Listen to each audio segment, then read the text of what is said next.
Hey, this is Matt coming at you once again with another review, this time of Dallas Buyers Club, which is a film that was critically acclaimed when it came out, got some Oscar notices, and I'm not sure which Oscars it won, but it deserved its acclaim. This is a pretty damn good flick.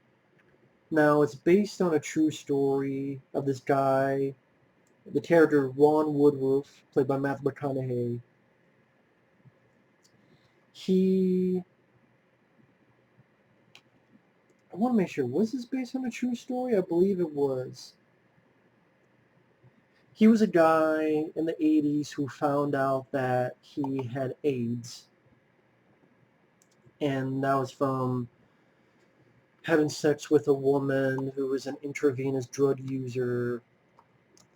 And at the time, with AIDS, people thought you only got that if you were gay. So his buddies who are homophobic, they fire him. They don't want anything to do with him.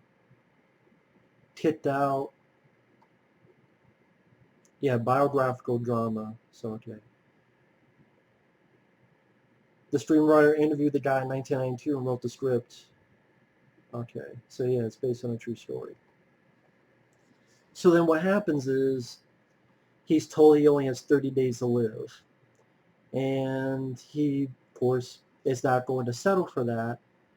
So one thing leads to another, and he goes to Mexico, where there's this stuff that wasn't passed by the FDA, the Food and Drug Administration, like this peptide tea. I wanted to make sure I get that right.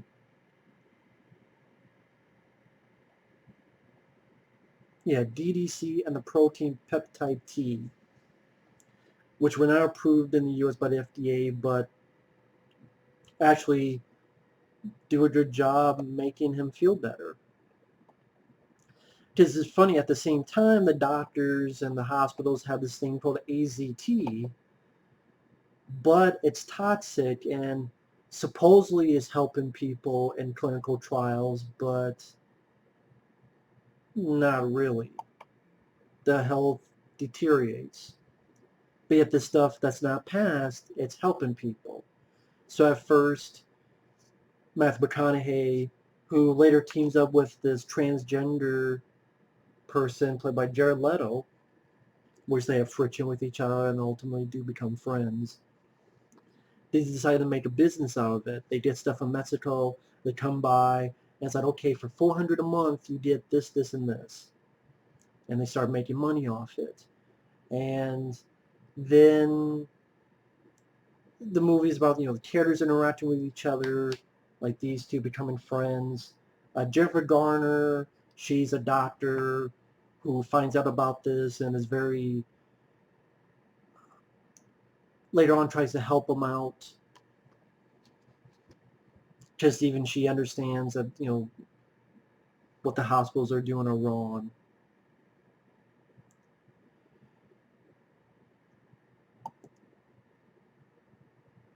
And just, the FDA getting pissed off, raiding this club called the Buyers Club, finding him money. The money's running out. He has to figure out what to do next. Goes to different countries to try to get stuff. Some of it doesn't help out. Trying to raise as much money as he can. And then even later on, making money becomes less of a concern. Instead, he's just getting the drug to give not only to himself but to other people. Even though it's getting harder and harder to get this stuff, especially peptide T. And granted, I wouldn't call it, in a way it's a feel-good story, in a way it's not. In a way it's not, because ultimately he did die from AIDS, but he only had 30 days, but he lived for another 7 years, despite only being told 30 days.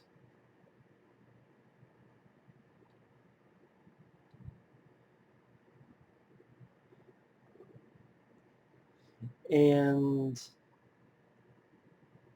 sorry, I'm just thinking about Matthew McConaughey's performance in this, and it's easily one of his best performances. Matthew McConaughey did an excellent job with this. I mean, from his physical, he looked so thin and sickly to the point it made me squirm. And like, ugh, like just imagine being that thin where you see the bones, and just the way he acted, his energy, and what he needed to be angry or need to let out his emotions. Tour de force performance by Matthew McConaughey. Jared Leto as the transgender wasn't a walking cliche. Was it a, ooh, I broke a nail, dead weight the entire time, and you really felt the bond that these two grew, and to the point that there's a scene in a supermarket where Matthew McConaughey stands up for Jared Leto's character, and Jared Leto's reaction to that, which I thought that was a nice little scene. Jennifer Garner, she did fine in the role. I know I'm not like the biggest Jennifer Garner fan, but this film, like The Kingdom, those are movies that she worked fine in. She did perfectly fine. The movie didn't seem long at all. I thought it went at a good pace. There's one line in this film that really struck me where he's talking, I believe, with Jennifer Garner. And he's talking about, these years that he's been doing this. And he mentions something like, I'm fighting for a life I ain't got time to live.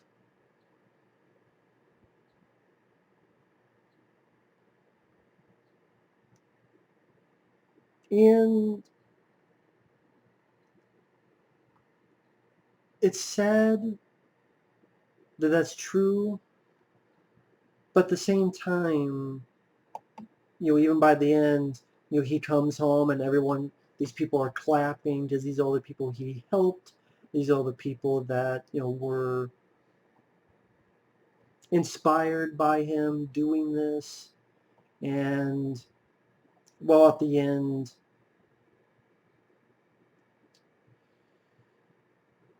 they still didn't go through the peptide T.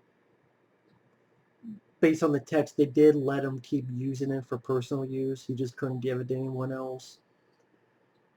And it's one of those, like, this fight for survival where, again, you gave me 30 days, I got 7 more years, and that's more than what you could do.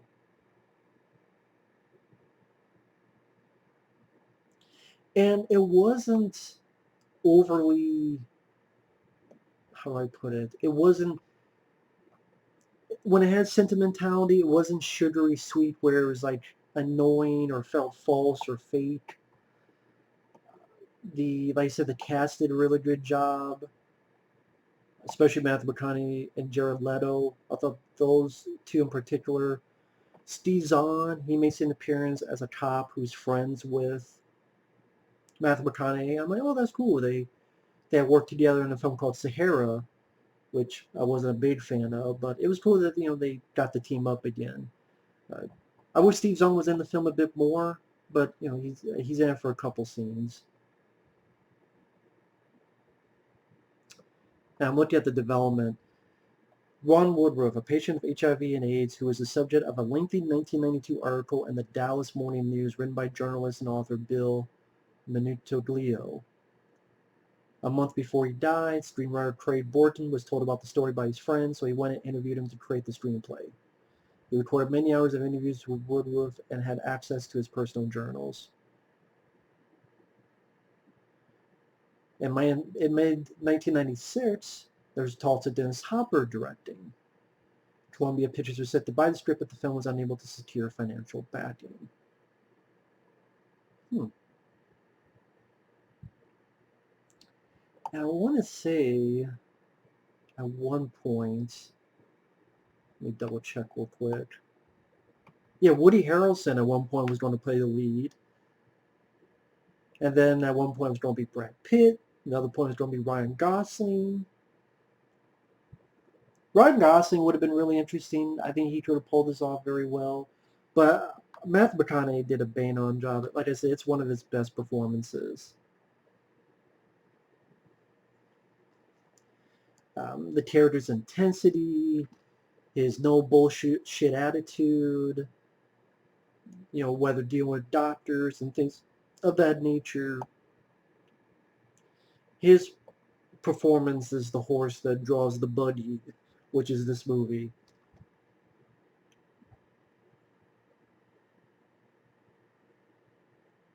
I guess at one point they're going to have Hilary Swank, I guess for the Jennifer Garner role, which Hilary Swank would have been nice. Again, Jennifer Garner did fine. Griffin Dunne, he's in the film for a little bit as well. Griffin Dunne from American Werewolf in London, among many others.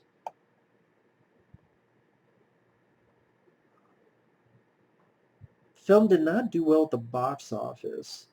It only made $27 million in the U.S.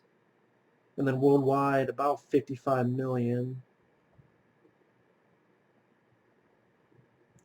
Well, it only cost $5 million, so the fact it only cost $5 and made 20 some million, that's still pretty good.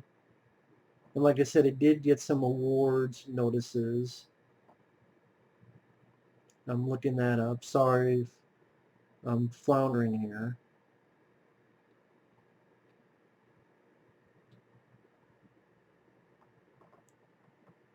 Trying to find the damn thing.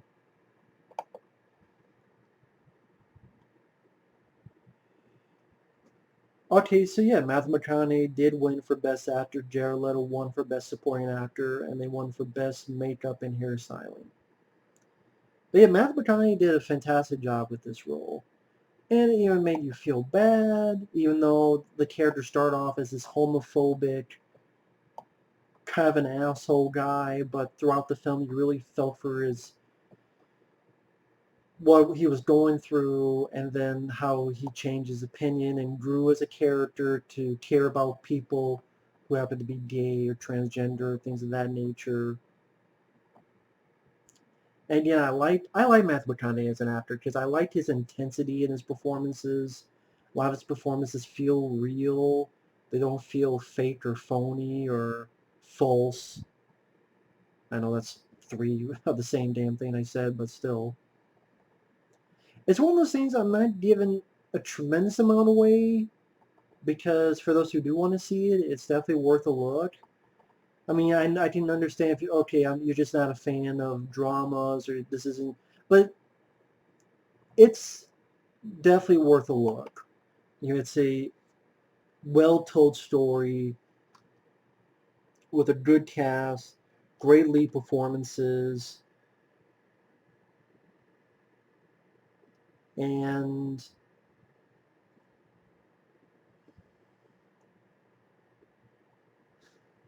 try to find the best way to describe it. It's a film where it definitely makes you feel for the character. It definitely makes you feel for what people were going through at the time of the AIDS crisis, especially at that time where it wasn't the most knowledgeable of all the details of AIDS. Nowadays, people could have it and they can have HIV, but it doesn't mean they have AIDS. Or even if they have AIDS, I wouldn't say there's a cure for it, but maybe I'm wrong. It seems like people can deal with it more. So I don't know, just nowadays you don't hear people really talking about it as much as they did back in the day. So it makes you wonder that I wouldn't say it's under control, but like that was a big thing in the 80s that people were bringing up, and now it doesn't seem brought up as much. I don't know if that makes sense what the hell I'm saying, but if not, I apologize. But it is, especially at the time where it was such a new thing that made people scared, made people suspicious or paranoid or just not that knowledgeable on everything dealing with it. But anyway, with that said, thanks for watching. Take care. Definitely worth a look if you've never seen it. It's a good, dramatic movie with a good, I wouldn't say message, but